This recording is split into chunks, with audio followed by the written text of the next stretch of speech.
नमस्कार, मैं कौशल किशोर आप सभी का स्वागत करता हूं A to Z कोचिंग के इस ऑनलाइन क्लास में।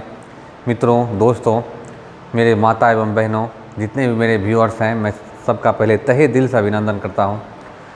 आज मैं आपके लिए पर्यावरण और पर्यावरण शिक्षण का कुछ इम्पोर्टेंट क्वेश्चन लेकर आया हूं, जो मेरे ऑफलाइन क्लास में चलता है। ये टेस्ट लिया जाता है, उसी टेस्ट के कुछ क्वेश्चंस लेकर आपके सामने मैं हाजिर हुआ हूँ। तो मित्रों, ज़्यादा विलम्ब न करते हुए हम वीडियो स्टार्ट करेंगे, लेकिन उससे पहले मैं चाहता हूं कि यदि अभी तक आप लोगों ने मेरे इस चैनल को सब्सक्राइब नहीं किया है तो नीचे लाल कलर का आपको चैनल के A to Z coaching Madhepura के बगल में लाल कलर का सब्सक्राइब बटन दिख रहा होगा, उसे सब्सक्राइब कर दें, बेल आइकन को दबा दें। नीचे में लाइक का बटन आ रहा होगा, इस तरह से उसे लाइक कर दें और कमेंट कर दें कि आपको ये वीडियो कैसा लगा हो। तो चलिए विलम्ब न करते हुए हम लोग स्टार्ट करते हैं। तो हमारा क्वेश्चन जो है ये आप लोग देख पा रहे हैं। क्वेश्चन किस तरह से है, क्वेश्चन आप लोग को नज़र आ रहा है ठीक से, तो ज़रा देख लेंगे क्वेश्चन को। तो पहला क्वेश्चन है हमारे पास, क्वेश्चन नंबर 61। मित्रों, क्वेश्चन नंबर 61 हमारे पास है कि उल्का और उल्का पिंड को डैश भी कहा जाता है।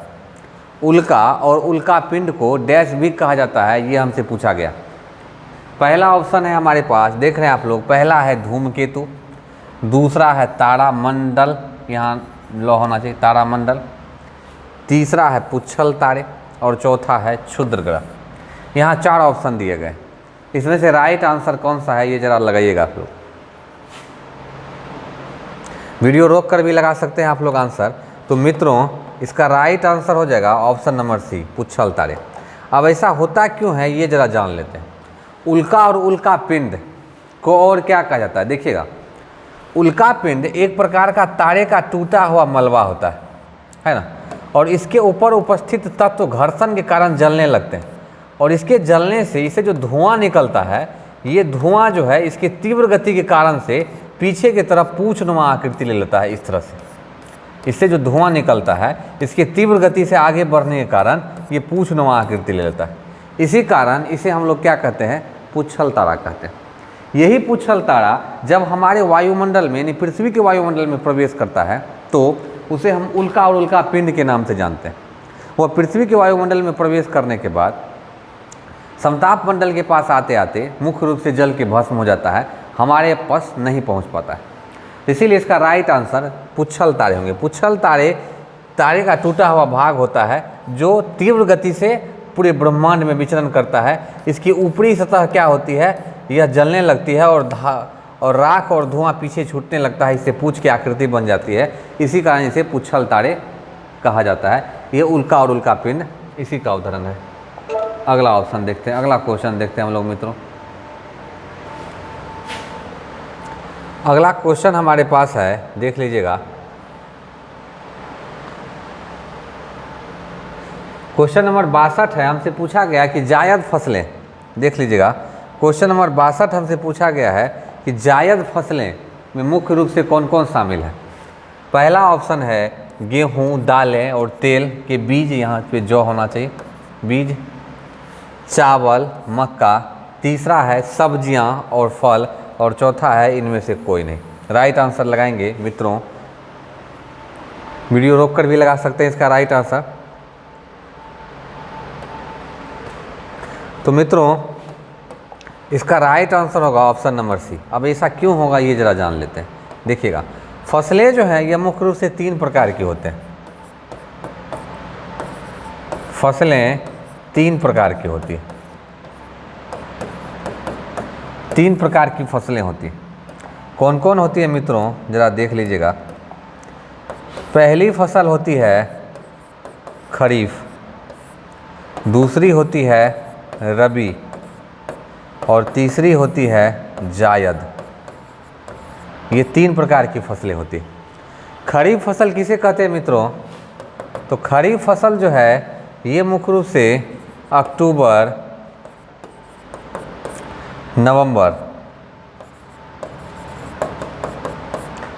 नवंबर में खरीफ फसल को क्या किया जाता है, काटा जाता है। खरीफ फसल लगाने का समय जो होता है मित्रों, खरीफ फसल लगाया जाता है जून जुलाई में।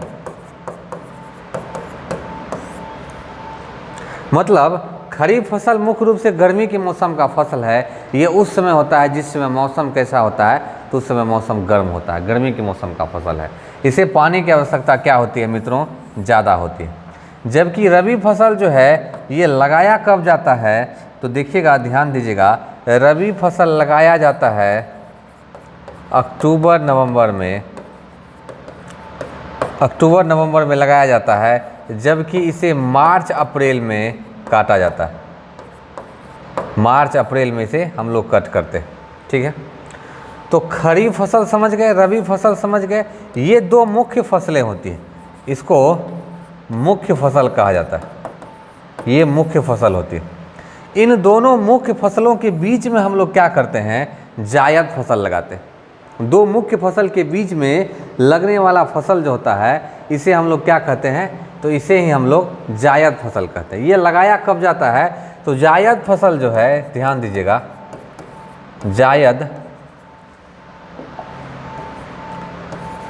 जायद फसल मित्रों, जायद फसल लगाया जाता है मार्च अप्रैल में, मार्च अप्रैल में, ठीक ना।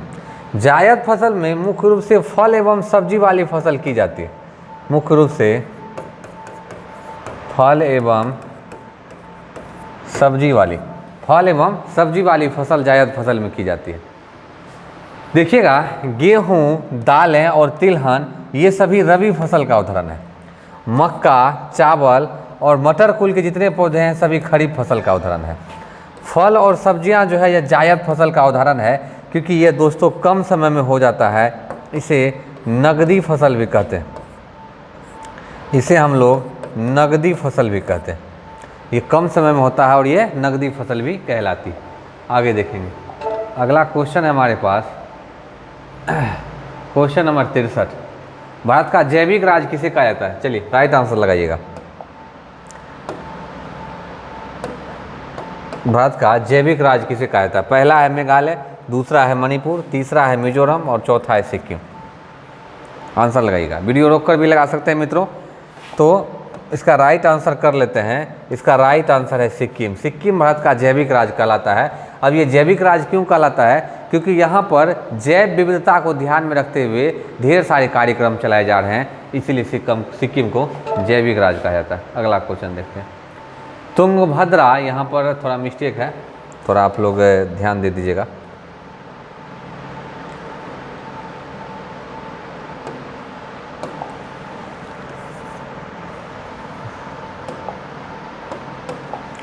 यहाँ पर नदी होना चाहिए, है ना, थोड़ा सा मिस्टेक है, आप लोग इसी को ध्यान दीजिएगा।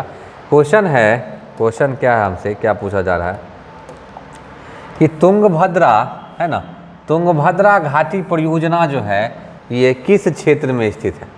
तुंगभद्रा घाटी परियोजना जो है ये किस क्षेत्र में स्थित है, हमसे ये क्वेश्चन पूछा जा रहा है मित्रों। पहला है पश्चिम बंगाल में, दूसरा है झारखंड में, तीसरा है कर्नाटक में और चौथा है उड़ीसा में। राइट आंसर लगाएगा मित्रों। तो दोस्तों, मेरे साथियों, इसका राइट आंसर हमारे पास मौजूद है और इसका राइट आंसर हो जाएगा कर्नाटक। तुंगभद्रा परियोजना जो है ये कर्नाटक में स्थित है। अब जरा ये जान लेते हैं कि इन राज्यों में कौन कौन सी परियोजना है। पश्चिम बंगाल में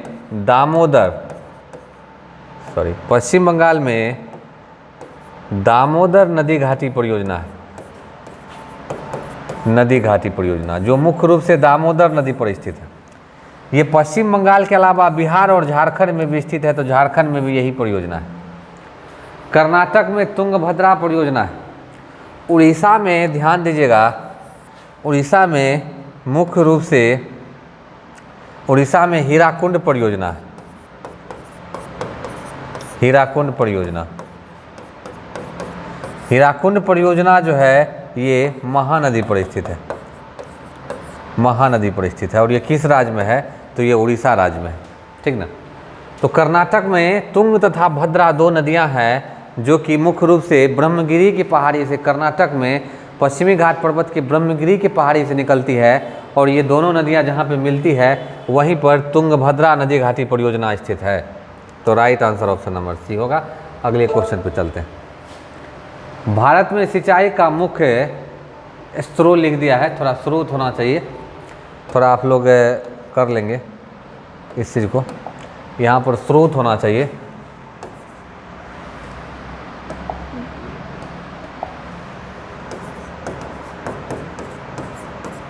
स्रोत, मुख्य स्रोत क्या है?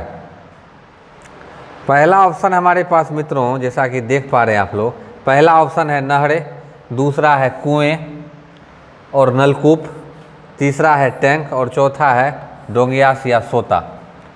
सोता को हम लोग मुख्य रूप से किसी गड्ढा के नाम से भी जानते हैं, है ना। तो राइट आंसर लगाएंगे। तो मित्रों, भारत में सिंचाई का सबसे बड़ा स्रोत नहरों को माना जाता है। यह कुल सिंचाई का 40%, यह कुल सिंचाई का 40% भाग है। यानी पूरे भारत में जितने भी सिंचाई होती है, इस सिंचाई में 40% जो है यह किससे सिंचाई होती है? तो वह नहरों से होती है मित्रों। इसीलिए 65 का आंसर क्या हो जाएगा? ऑप्शन नंबर ए हो जाएगा। चलिए अगला क्वेश्चन देखते हैं, हमारे पास है,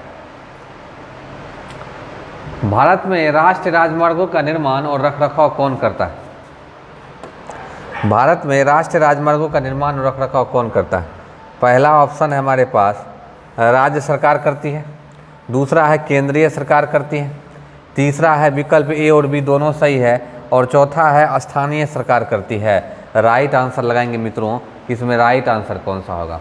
राष्ट्रीय राजमार्ग यानी एनएच का निर्माण, ध्यान दीजिएगा, एनएच का निर्माण जो है यह कौन सी संस्थान करती है? एनएच का रखरखाव कौन करती है?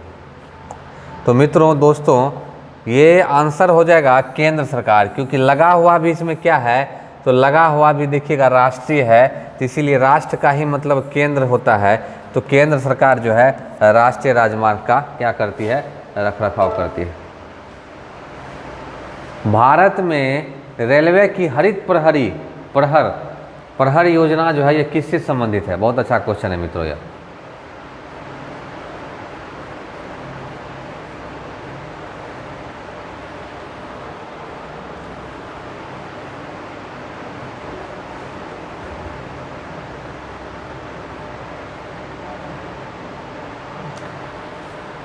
देख लीजिएगा, ऑप्शन है हमारे पास हरित प्रहरी से संबंधित।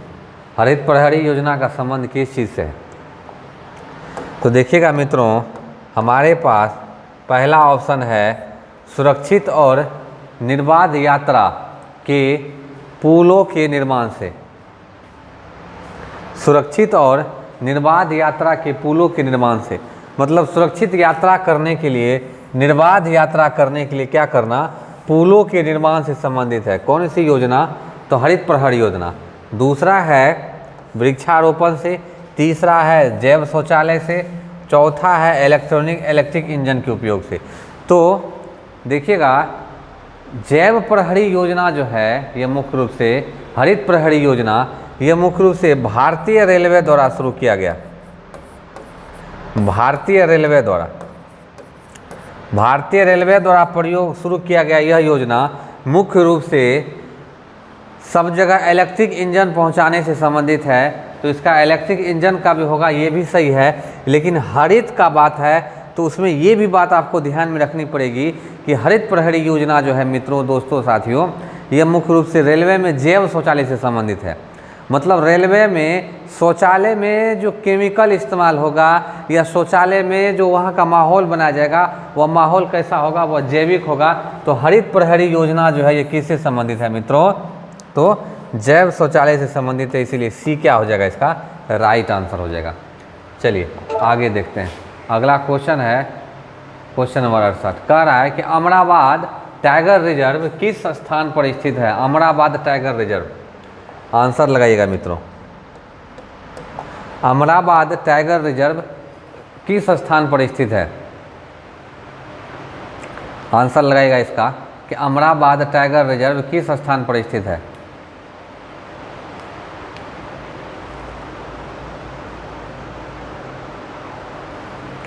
पहला ऑप्शन है इसमें हमारे पास, पहला ऑप्शन है इसमें तमिलनाडु, दूसरा है महाराष्ट्र, तीसरा है उत्तराखंड, चौथा है तेलंगाना।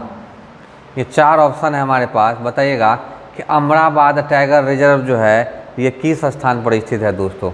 राइट आंसर लगाइएगा। इसका राइट आंसर क्या होगा?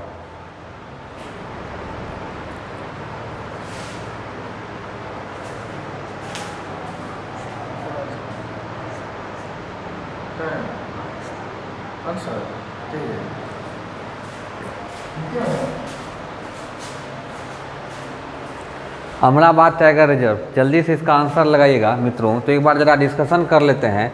तमिलनाडु में टाइगर रिजर्व के नाम पे एकमात्र टाइगर रिजर्व है, वो देख लीजिएगा कौन सा है। तो तमिलनाडु में मुख्य रूप से कुंडनकुलम है, कुंडनकुलम है ना। ये भी कहाँ पर है? तमिलनाडु में है। मुख्य रूप से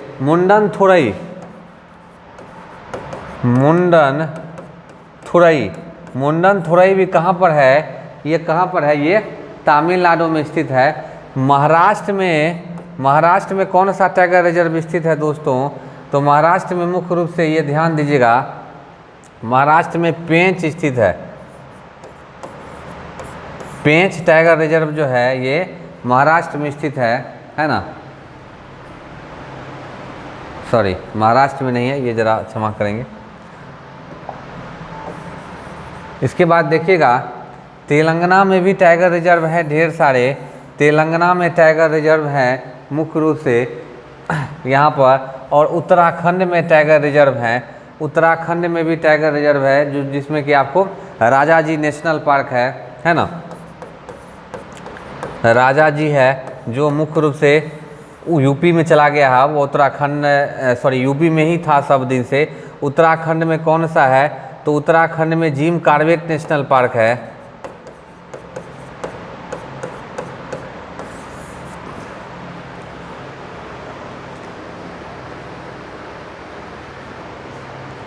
चलिए, तो इसका राइट आंसर कर लेते हैं मित्रों। तो इसका राइट आंसर जो हो जाएगा वो हो जाएगा तेलंगाना।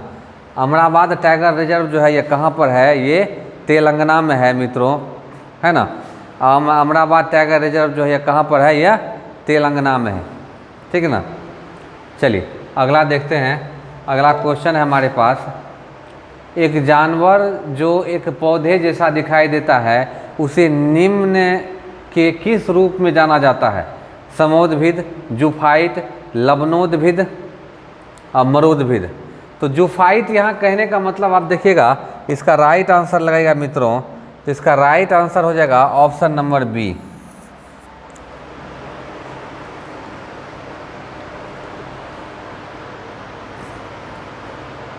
इसका right answer option number B हो जाएगा। अब ये जुफाइट कहने का क्या मतलब होता है मित्रों? जुफाइट कहने का मतलब होता है जो जू में जानवर रहते हैं। जू मतलब चिड़ियाघर में। ध्यान दीजिएगा, जू का मतलब क्या होता है? तो जू का मतलब होता है चिड़ियाघर में। चिड़ियाघर में जो जानवर रहते हैं उन जानवरों को हम लोग क्या कहते हैं? जुफाइट कहते हैं। या वहाँ पे जो पेड़ पौधे उगते हैं उसी पेड़ पौधों को क्या कहा जाता है? जुफाइट कहा जाता है ना।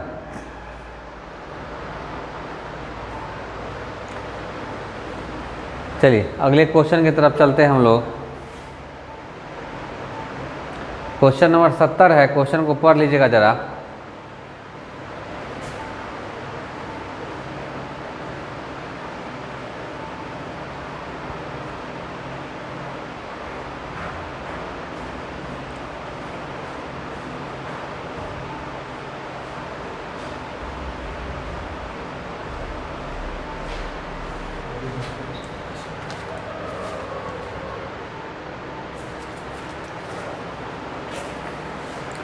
तो दुनिया की पहली लो फ्लोर पैसेंजर ट्रेन जो कि हाइड्रोजन फ्यूल के द्वारा संचालित है, जो कर्षण के लिए विद्युत शक्ति का उत्पादन करती है। यह शून्य उत्सर्जन ट्रेन बिल्कुल आवाज़ नहीं करती है और केवल भाप और संघनित पानी का उत्सर्जन करती है। यह कहाँ स्थित है? कौन सा ट्रेन है? तो यह ट्रेन का नाम बताना है। इस ट्रेन को कौन सा ट्रेन कहते हैं? पहला ऑप्शन है इसमें मित्रों, देखिएगा दोस्तों, पहला ऑप्शन है संघाई मैंगलेव ट्रेन। दूसरा है कोराडिया कोराडिया आइलैंड ट्रेन, तीसरा है ड्यूसबैन आईसी और चौथा है शिनकानेस 500। तो इसका राइट आंसर लगेगा मित्रों, तो इसका राइट आंसर हो जाएगा ऑप्शन नंबर बी, कोराडिया आइटलिश ट्रेन है जो कि मुख्य रूप से कोरिया प्रदेश में चलती है और यह ट्रेन की ही यह विशेषता है मित्रों।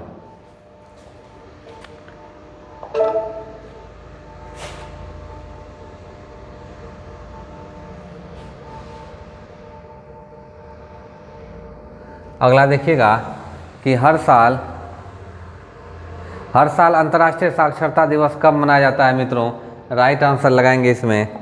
अंतर्राष्ट्रीय साक्षरता दिवस पहला है 8 सितंबर, दूसरा है सॉरी थोड़ा गैप है यहाँ पर, 7 सितंबर होना चाहिए, चौथा है 8 सितंबर, सॉरी तीसरा, और चौथा है 9 सितंबर।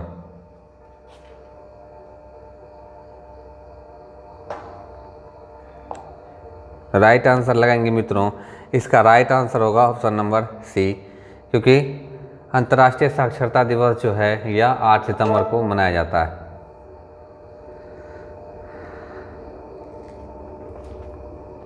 निम्नलिखित में से किस देश को दुनिया का पहला जैव अस्थायी ईंधन अर्थव्यवस्था माना जाता है। जैव अस्थायी ईंधन अर्थव्यवस्था, हमारे पास 4 ऑप्शन है मित्रों, इसमें से राइट आंसर आपने लगाना है। पहला है भारत, दूसरा है ब्राज़ील, तीसरा है ऑस्ट्रेलिया और चौथा है दक्षिण अफ्रीका। तो बताइएगा दुनिया का पहला अस्थायी जैव ईंधन अर्थव्यवस्था। जैव ईंधन अर्थव्यवस्था मतलब है कि वहाँ जैविक चीज़ों को ईंधन के रूप में ज़्यादा इस्तेमाल किया जाता है। वह कौन सा है दोस्तों? तो दुनिया का सबसे बड़ा जो है जैव ईंधन अर्थव्यवस्था यह ब्राज़ील को कहा जाता है, क्योंकि यहाँ अमेजन नदी का क्षेत्र है, यह अमेजन नदी का, और इस नदी के क्षेत्र में ही अमेजन के जंगल पाए जाते हैं, इसीलिए पहला अस्थायी जैव ईंधन अर्थव्यवस्था ब्राज़ील को माना जाता है। अभी भारत में भी यह पहल प्रचलित है जैव ईंधन, यहाँ पर भी जीव विविधता को ध्यान में रखा गया है, विविधता को, लेकिन पहला जो है वह ब्राज़ील माना जाता है। चलिए अगला देखिएगा, खाद्य जाल से आप क्या समझते हैं। क्वेश्चन है खाद्य जाल से आप क्या समझते हैं। क्वेश्चन देख लेंगे और बढ़िया से, खाद्य जाल से आप क्या समझते हैं, यहाँ ये क्वेश्चन है। चलिए देखते हैं हम क्या समझते हैं खाद्य जाल से।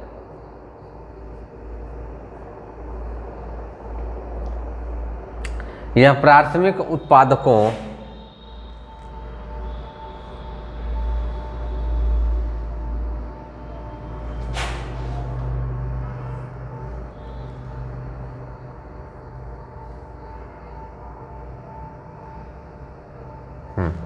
चलिए अब आपको आ रहा होगा, पूरे दिख रहा होगा अच्छे से।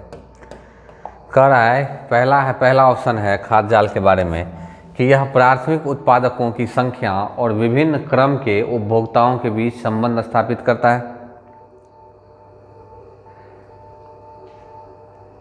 है ना। दूसरा है हमारे पास, दूसरा देखिएगा, दूसरा है यह निचले स्तर से ऊपरी या उच्च ट्रैफिक स्तर तक ऊर्जा हस्तांतरण का अनुक्रम है। तीसरा है हमारे पास यह जीवों का एक समुदाय जहां कई परस्पर संबंधित खाद्य श्रृंखलाएं होती है। और चौथा ऑप्शन है हमारे पास मित्रों इनमें से कोई नहीं। राइट आंसर लगाइएगा। खाद्य जाल से आप क्या समझते हैं?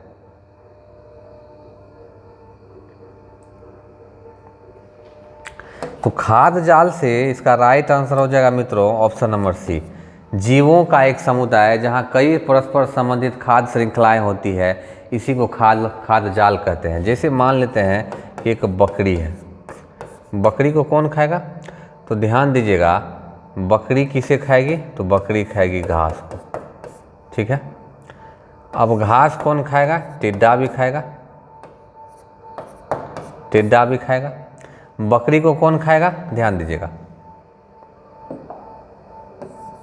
बकरी को कौन खाएगा? तो बकरी को शेर खाएगा, या यूँ मान लीजिए, हाँ शेर ही मान लीजिए, शेर खाएगा। अब टिड्डा को कौन खाएगा? मेंढक खाएगा, मेंढक खाएगा, ठीक है। अब ये समझिए कि मेंढक को कौन खाया? तो मेंढक को सांप खाया, सांप खाया। अब सांप को किसने खाया? तो तो सांप को किसने खाया? तो सांप को मोर ने खाया या बाज ने खाया, ठीक है। अब बकरी को किसने खाया? तो बकरी को मनुष्य ने भी खाया, मनुष्य ने भी खाया। अब मनुष्य को किसने खाया? तो शेर ने भी खाया। बिल्कुल सही बात है। तो ये जो एक प्रकार का आप जाल बना हुआ देख रहे हैं, इसी को खाद्य जाल कहते हैं, यही खाद्य जाल होता है। तो मित्रों यहाँ पूछ रहा है कि जीवों का एक समुदाय जहाँ कई परस्पर संबंधित खाद्य श्रृंखलाएं होती है। देख रहे हैं एक दूसरे को खा रहा था सभी, इसीलिए खाद्य जाल का यही मतलब होता है मित्रों। चलिए अगला क्वेश्चन देखेंगे, क्वेश्चन नंबर 74 है। हमारे ऐतिहासिक प्रधानमंत्री से ये प्रश्न हमारे पास आया है। क्वेश्चन है कि निम्न में से किस में पीएम मोदी, क्वेश्चन पूछ रहा है कि पीएम मोदी की चार रंग क्रांति में निम्न में से नीली क्रांति का संबंध किससे है? पहला है मवेशी कल्याण से, दूसरा है प्रोटीन से, तीसरा है स्वच्छ जल से और चौथा है सौर ऊर्जा से। नरेंद्र मोदी द्वारा चलाई गई नीली क्रांति का संबंध किस चीज़ से है मित्रों? राइट आंसर लगाइएगा। तो नीली क्रांति का संबंध जो है मित्रों वो राइट आंसर हो जाएगा ऑप्शन नंबर सी, स्वच्छ जल से, क्योंकि नीली क्रांति यह संबंधित है मत्स्य पालन से, मत्स्य पालन से। और मत्स्य पालन के लिए जल कैसा चाहिए? तो जल स्वच्छ चाहिए मित्रों, इसीलिए राइट आंसर क्या होगा? स्वच्छ जल से। यह नीली क्रांति 4 रंग क्रांति है, जिसमें नीली है ना, लाल है, इसके बाद हरी है और एक गेरुआ रंग की क्रांति है, ठीक ना। टोटल 4 क्रांति। चलिए अगला देखेंगे हम लोग। कह रहा है सही जोड़ी का चयन कीजिए। सही जोड़ी आपके पास 4 ऑप्शन है, इसमें से सही जोड़ी का कह रहा है चयन करने के लिए। कौन सा जोड़ी आपके अनुसार सही है? प्राथमिक उपभोक्ता मेढक, द्वितीय उपभोक्ता गाय, तृतीय उपभोक्ता गिद्ध, मृतजीवी डेट्राइस। बताइएगा इसमें कौन सा है सही जवाब, आपको लगाना है। तो चलिए मित्रों इसका राइट आंसर कर लेते हैं। तो इसका राइट आंसर क्या हो जाएगा? तो इसका राइट आंसर होगा मृतजीवी डाइट्रस। अब देखिएगा ऐसा क्यों होता है, अब जरा इसे समझते हैं। मेढक प्राथमिक उपभोक्ता है। प्राथमिक उपभोक्ता जो होते हैं वह खास करके शाकाहारी होते हैं, शाकाहारी। मेढक शाकाहारी है? नहीं है। गाय द्वितीय उपभोक्ता, गाय शाकाहारी है। गाय है क्या? प्राथमिक उपभोक्ता। मेढक है क्या? द्वितीय उपभोक्ता। अब बताइए तृतीय उपभोक्ता गिद्ध, गिद्ध को तृतीय उपभोक्ता कहते हैं। कहने के लिए तो कह सकते हैं इसे मित्रों कि गिद्ध जो है वो कौन सा है? तृतीय उपभोक्ता है, लेकिन यह हद तक सही नहीं है कि आप जो है क्या कहिएगा, तो गिद्ध को तृतीय उपभोक्ता कहिएगा, क्योंकि गिद्ध जो है ये उपभोक्ता श्रेणी में उच्च स्थान पे आता है, उच्च स्थान पे आता है। अब जैसे देखिएगा कि पौधे को किसने खाया? टिड्डा ने। टिड्डा को किसने खाया? मेढक ने। मेढक को किसने खाया? तो सांप ने। और सांप को किसने खाया? तो गिद्ध ने। वैसे इस क्वेश्चन के हिसाब से चौथा उपभोक्ता होता ही नहीं है, इसीलिए हम राइट आंसर ऑप्शन सी को भी कह सकते हैं, डी न कहते हुए सी ही राइट आंसर लेंगे। इसका वजह यह है क्योंकि कि चौथे नंबर का चतुर्थ उपभोक्ता होता ही नहीं है, तो उपभोक्ता श्रेणी में गिद्ध सबसे उच्च श्रेणी पे आता है, इसीलिए राइट आंसर सी ही लेंगे मित्रों, है ना। मृतजीवी डाइट्रस, डाइट्रस एक समुद्री जीव है, ये मृतजीवी नहीं है, ये गलत आंसर होगा। चलिए आगे देखते हैं। ई कचरा से क्या मतलब है? क्वेश्चन है हमारे पास कि ई कचरा से हमारा क्या तात्पर्य है? पर्यावरण कचरा, इलेक्ट्रिक कचरा, उपकरण कचरा, इनमें से कोई नहीं। ई कचरा का मतलब इन्वायरमेंट कचरा, इसीलिए right answer option number A हो जाएगा। चलिए अगला देखते हैं। भारतीय संविधान में निम्नलिखित में से, देखिएगा भारतीय संविधान में निम्नलिखित में से कौन सा प्रावधान ब्रिटेन के संविधान से आयात किया गया, यानी लिया गया? राइट आंसर लगाएंगे मित्रों। पहला है द्विसदनात्मक प्रणाली, दूसरा है मौलिक अधिकार, राज्य की नीति निर्देशक तत्व और गणतांत्रिक शासन व्यवस्था। चलिए राइट आंसर लगाएंगे मित्रों। तो हम लोगों ने ब्रिटेन के संविधान से प्राप्त किया है द्विसदनात्मक शासन प्रणाली। मौलिक अधिकार हमने कहाँ के संविधान से लिया है? यूएसए यानी अमेरिका के संविधान से लिया है, जबकि नीति निर्देशक तत्व जो है ये आयरलैंड के संविधान से लिया गया, आयरलैंड के संविधान से लिया गया है। गणतांत्रिक शासन व्यवस्था जो है यह भारत शासन अधिनियम 1935 से लिया गया है मित्रों, है ना। चलिए आगे देखेंगे। अगला क्वेश्चन है हमारे पास,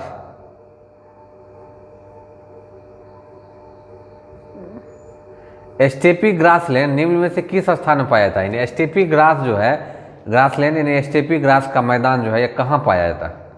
पहला ऑप्शन है हमारे पास मध्य एशिया, दूसरा है उत्तरी अमेरिका, तीसरा ऑस्ट्रेलिया और चौथा है दक्षिण अफ्रीका।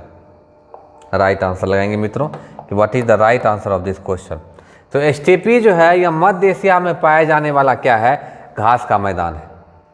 उत्तरी अमेरिका में पाए जाने वाले घास के मैदान को हम लोग प्रेयरी कहते हैं, प्रेयरी कहते हैं। ऑस्ट्रेलिया में पाए जाने वाले घास के मैदान को डाउन्स कहा जाता है, डाउन्स कहा जाता है, जबकि दक्षिण अफ्रीका में पाए जाने वाले घास के मैदान को सवाना कहा जाता है। दक्षिण अफ्रीका में पाए जाने वाले घास के मैदान को सवाना कहा जाता है। मध्य एशिया में पाए जाने वाले, भारत भी इसी में आता है, इसे क्या कहते हैं? इसे स्टेपी कहते हैं, है ना। अमेरिका में, उत्तरी अमेरिका में प्रेयरी पाया जाता है। अफ्रीका में ऑस्ट्रेलिया में पाए जाने वाले घास के मैदान को डाउन्स कहते हैं, जबकि दक्षिण अफ्रीका में पाए जाने वाले घास के मैदान को सवाना कहा जाता है। तो इसीलिए राइट आंसर क्या हो जाएगा? Option number A is the right answer. चलिए अगला देखते हैं। निम्नलिखित में से कौन सा क्षेत्र याक और भारत की प्रजाति के लिए मूल निवास स्थान है? याक और कुछ और होना चाहिए यहाँ पर, तो आप बताइएगा। याक मुख्य रूप से भारत में कहाँ पाया जाता है? तो याक ऊंचाई पर पाए जाने वाला जीव है और ऊंचाई पर होना चाहिए याक, और वहाँ का मौसम क्या होना चाहिए? काफ़ी ठंडा होना चाहिए। तो ऊंचाई पर ठंडा मौसम जो है यह लद्दाख में पाया जाता है मित्रों, इसीलिए राइट आंसर इसका लद्दाख हो जाएगा। अब यहाँ पर क्वेश्चन नंबर 80 है ग्रीन फेवलेट। अब देखिएगा फेवलेट क्या होता है, पहले राइट आंसर लगा लीजिए इसका। ग्रीन फेवलेट का संबंध किससे है? पहला ऑप्शन है बड़े किसान से, दूसरा है सीमांत किसानों से। सीमांत किसान मतलब क्या होता है कि जो कि मुख्य रूप से कृषि करने के लिए तत्पर हैं लेकिन उनके पास उतनी ज़मीन नहीं है ना। उसके बाद छोटे किसानों से और कृषि प्रसंस्करण के उद्योगों से। ग्रीन फेवलेट, यहाँ पे दो शब्द है टैबलेट, टैबलेट और फेवलेट। वर्तमान समय में कई ऐसी कंपनियां हैं जिन्होंने फेवलेट का आविष्कार किया। टैबलेट एक प्रकार का मोबाइल फ़ोन होता है, टैबलेट को ही रीमॉडिफाई करके फेवलेट बनाया गया, जिसमें मुख्य रूप से मोबाइल फ़ोन और कंप्यूटर के सारे फीचर्स डाले गए। और ग्रीन फेवलेट मुख्य रूप से संबंधित है छोटे किसानों से। यह छोटे किसान लेन देन का कार्य, कुछ खरीदने का कार्य कर पाएगा। और ये ग्रीन फेवलेट योजना जो है यह उत्तर प्रदेश में है ना, उत्तर प्रदेश में जो है यह कार्यरत है। चलिए अगला क्वेश्चन देखते हैं। क्वेश्चन नंबर 81 है एजेंडा 21।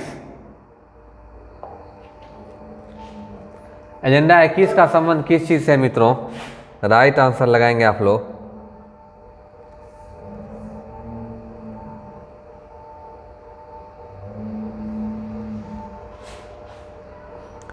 एजेंडा 21 का संबंध किस चीज़ से है? राइट आंसर लगाएंगे मित्रों। कह रहा है पहला, जलवायु परिवर्तन पर दुनिया के 20 विकासशील देशों के बीच एक समझौता, रासायनिक उर्वरकों के उपयोग के संबंध में दुनिया के 7 विकासशील देशों के बीच समझौता, सतत विकास के संबंध में एक बाध्यकारी संयुक्त राष्ट्र की स्वेच्छा से लागू की गई कार्य योजना, और इनमें से कोई नहीं। राइट आंसर लगाएंगे इसमें मित्रों। इसका राइट आंसर क्या हो जाएगा? तो इसका right answer option number A हो जाएगा, जलवायु परिवर्तन पर दुनिया के 20 विकासशील देशों के बीच समझौता। एजेंडा 21 जो है यह मुख्य रूप से 1992 में है ना आयोजित, 1992 में आयोजित पृथ्वी सम्मेलन का एक भाग था, जिसमें मुख्य रूप से क्या किया गया था? देखिएगा, जिसमें मुख्य रूप से क्या किया गया था? तो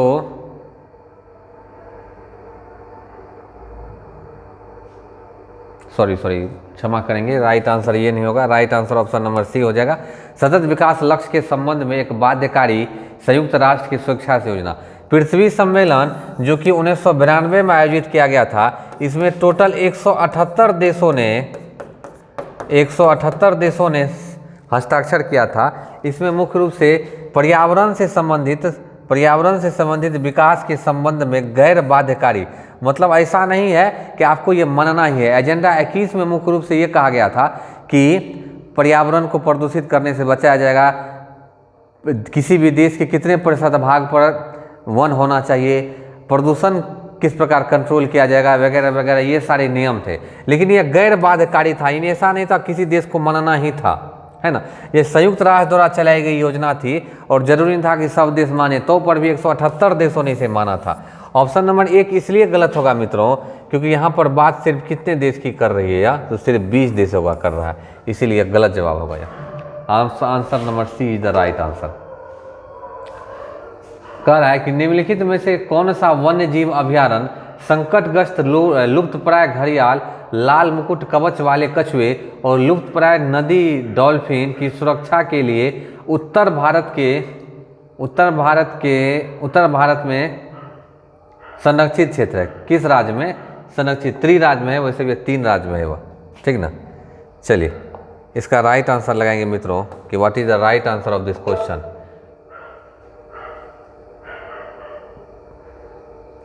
पहला ऑप्शन है हमारे पास, पहला ऑप्शन है कैमूर राष्ट्रीय उद्यान अभ्यारण्य, दूसरा है किशनपुर राष्ट्रीय उद्यान, तीसरा है कर्तनिया घाट राष्ट्रीय उद्यान और चौथा है राष्ट्रीय चंबल वन्य जीव अभ्यारण्य। राइट आंसर लगाएंगे मित्रों। तो देखिएगा, लुप्तप्राय घड़ियाल और लाल मुकुट कवच वाले कछुए और लुप्तप्राय गंगा डॉल्फिन को संरक्षित करने के लिए जो योजना प्रचलित है, जो वन्य जीव अभ्यारण्य प्रचलित है, वह है राष्ट्रीय चंबल वन्य जीव अभ्यारण्य। ये राष्ट्रीय चंबल वन्य जीव अभ्यारण्य दोस्तों यह राजस्थान में स्थित है। राजस्थान में स्थित यह वन्य जीव अभ्यारण्य है और यह मुख्य रूप से लुप्तप्राय घड़ियाल, है ना, लाल मुकुट कवच वाले कछुए और लुप्तप्राय गंगा डॉल्फिन के लिए प्रसिद्ध।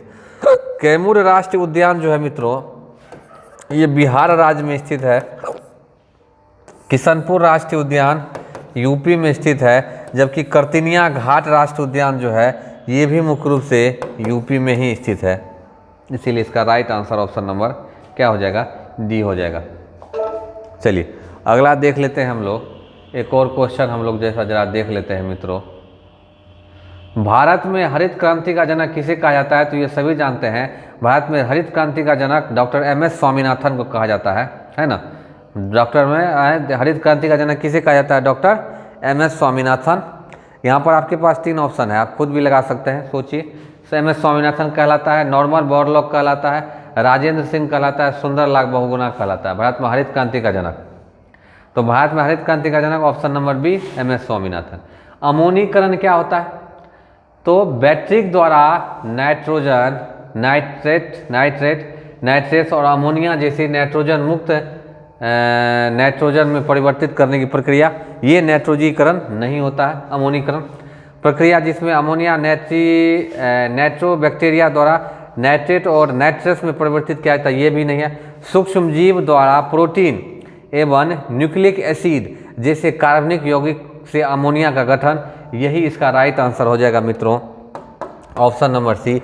क्योंकि नाइट्रोनीकरण मतलब अमोनीकरण का मतलब होता है कि सूक्ष्म जीव द्वारा प्रोटीन और न्यूक्लिक एसिड से कार्बनिक यौगिक और अमोनिया का गठन। कार्बनिक अमोनिया में जो बदलता है कोई भी सूक्ष्म जीव, नाइट्रोजन को अमोनिया में बदलता है, उसी को अमोनीकरण कहते हैं। और यह मुख्य रूप से किस सूक्ष्म जीव द्वारा किया जाता है मित्रों? इसीलिए सी इज द क्या होगा? Right answer. अब जरा देख लेंगे मित्रों, थोड़ा समय का अभाव है, वीडियो हम लोग को यहीं रोकना पड़ेगा। इसके बाद के क्वेश्चन को लेकर इसी प्रकार कुछ और महत्वपूर्ण क्वेश्चन लेकर मैं कल की वीडियो में आपके पास आऊँगा। आप लोग को ये वीडियो कैसा लगा आप लोग इसके बारे में ज़रूर बताएंगे और अपना अपना कमेंट जो है ये अपने अपने सेक्शन में यहाँ पर कमेंट जरूर कर देंगे, लाइक कर देंगे, चैनल को सब्सक्राइब कर देंगे और ये वीडियो कैसा लगा ये ज़रूर बताएंगे। कहीं कहीं यदि शॉर्ट मिस्टेक होगा वीडियो में तो उसे सुधार किया जाएगा, कि हो सकता है बोलने में कुछ मिस्टेक हो गया होगा, तो इसको लेकर बिल्कुल सीरियस ना होए, बस लाइक कर दें, सब्सक्राइब कर दें। और इसी के साथ शुभ रात्रि, जय हिंद, नमस्ते।